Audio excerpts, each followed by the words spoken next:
responsabilità. Io sono ottimista, ma non del loro ottimismo. Perché ottimismo vuol dire guardi in faccia, facciamo uno sforzo, no? Facciamo uno sforzo, perché non è vero che siamo messi meglio degli altri.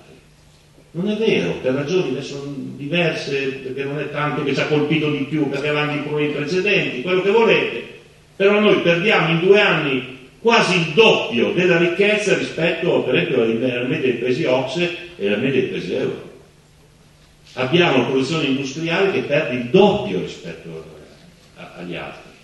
Abbiamo un andamento dei consumi che è più basso degli altri, perché abbiamo un particolare meccanismo del tessuto produttivo e che pretenderebbe una cosa che dice dai, facciamo uno sforzo, naturalmente lo sforzo lo fa chi più è in condizione di farlo, perché noi abbiamo una situazione nella quale questi, nel loro meccanismo, loro prestano vecchio chi ce la fa, no?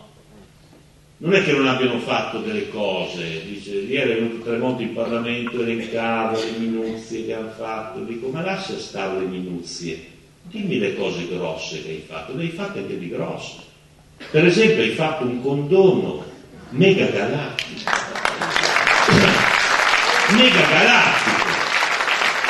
grandi esportatori, sanatorie, tutto aggiustato, torni indietro, paghi il 5% dove dovevi pagare il 40%. Sono tutti fuori ancora quei soldi lì, tranne una parte che stanno andando agli immobili. Un furto alle casse dello Stato! Primo, non è che non hai fatto le cose, bisogna dirlo a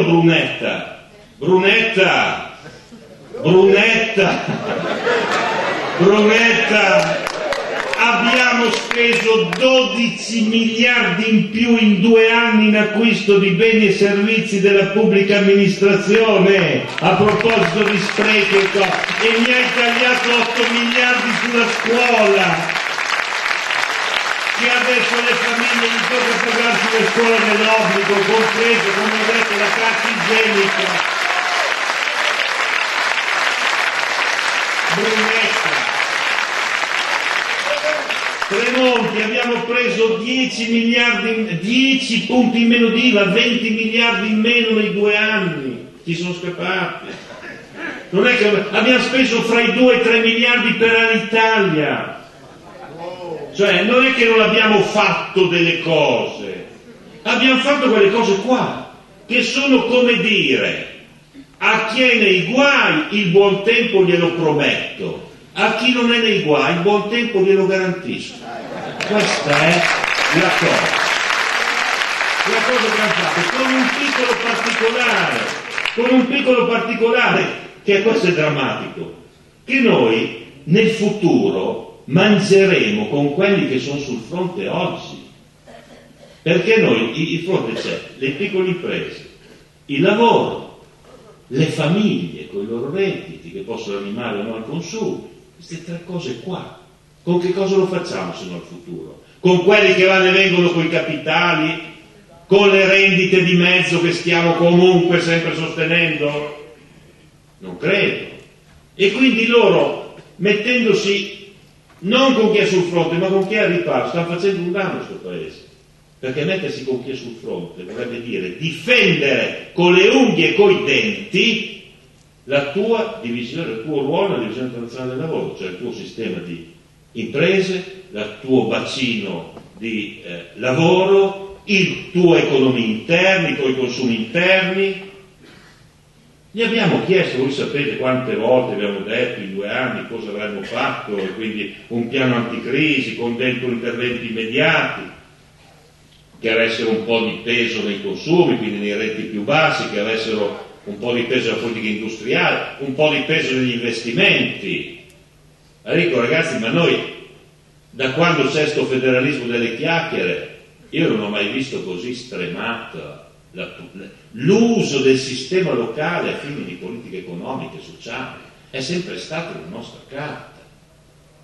Ma dico, se tu vuoi dare lavoro in 6 mesi a un po' di gente e mettere in giro un po' di cose, ma lascia stare un attimo il ponte sullo stretto, fa 1000 piccole opere, c'hai da fare la manutenzione straordinaria delle scuole, ogni ente locale ci avrà qualcosa nel cassetto, puoi fare un po' di difesa del territorio dove i progetti sono pronti, puoi fare, Ma voi sapete che quest'anno, lo dicevo ieri in Parlamento, sono rimasto basito anch'io, che pure questa cosa ho sempre detto, noi dati Treni, cioè c'è l'osservatorio sulle opere pubbliche, noi i primi 2 mesi di quest'anno abbiamo il 30% in meno di cantieri locali rispetto al 2009, in meno, in un momento di recessione drammatica.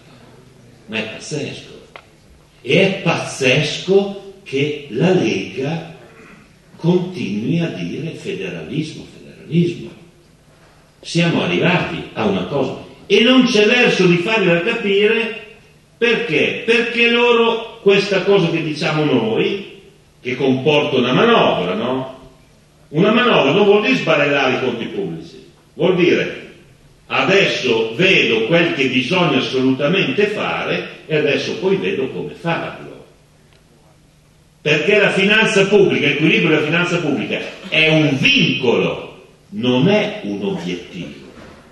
Sono 2 cose diverse. È chiaro che lo dovete dire a noi, dovete dire la finanza pubblica. Siamo andati 2 volte al governo, una volta eravamo 7 punti, 8 di deficit, dovevamo arrivare sotto i 3 per arrivare all'euro. L'altra volta eravamo in procedura di infrazione dall'Unione Europea per gli sbarellamenti che avevano fatto loro, quindi a noi non possono mica dire una cosa del genere. Però fare una manovra certo che ti disturba un po', no? Devi vedere dove risparmiare davvero e devi vedere dove prenderli davvero i soldi che ti mancano, per portarli verso chi può darti una mano a far ripartire un po' l'economia. Ma questo loro non ci arrivano, perché il cielo azzurro, la nuvola passeggera è la loro chiave. E Berlusconi aspetta che passi in qualche modo una nottata senza pagare dazi, colmando tutto questo in termini di propaganda. Questo tempo lo colmi in termini di propaganda affinché il sistema sia giusto. Certo, lui è riuscito a gestire questa fase perché ha deformato il sistema delle regole. Adesso lo so, diceva nel suo intervento, pur diciamo della dimensione cittadina, diceva una cosa basica, cioè democrazia e crescita e sviluppo sono 2 cose che si tengono. Noi, a volte io continuo a battere su questo chiodo qui. Guardate che democrazia e lavoro, democrazia e tema sociale sono 2 cose, sono 2 parole gemelle. Tutto il meccanismo di questi 2 anni è partito dal fatto che lui è riuscito, con i meccanismi che partono dalla legge elettorale, dal comando del governo sulla maggioranza, dall'uso indiscriminato di decreti e voti di fiducia, ordinanze, eccetera, a dare al paese, alle forze sociali, ai soggetti sociali, la sensazione che c'è uno che comanda, uno che fa l'agenda, stati buono e zitto e di che va bene, perché può sempre andarti peggio, se no. Va bene? E lo so anch'io che il Parlamento non è una parola popolarissima, ma bisogna che torniamo a pensare che la libertà del Parlamento è il luogo della libertà di tutti. Se non c'è libertà lì, non può esserci altrove, non può esserci nel rapporto con le forze sociali, non c'è concertazione che tenga. È da lì che si apre il respiro per i soggetti, per la società, di farsi valere. Ma com'è possibile avere i soggetti sociali che dopo 1 anno e mezzo dicono ha fatto tutto bene quando hanno finanziato gli straordinari mentre c'era la cassa integrazione? Ma come si fa a dire che hanno fatto tutto bene? Allora questo conformismo dilagante è una strozzatura per il Paese. E io non ci sto, e lo dico ai massimi responsabili in testa delle forze sociali del Paese, che adesso cominciano a dire qui bisognerebbe parlare di problemi concreti, la politica è litigiosa. No, politica quale? Non ci sto mica io a farmi mettere in quel mucchio lì, No, adesso voi dite chi, non dite la politica, perché qui abbiamo un governo con 100 voti di maggioranza in Parlamento, che ha problemi zero, ha fatto decreti, ha fatto fiducia, ha potuto fare tutto quello che ha voluto. Venite adesso a dirlo a noi? No? Adesso il primo passo lo fate e dite che il problema c'è, poi fate anche il secondo e dite anche chi l'ha generato questo problema.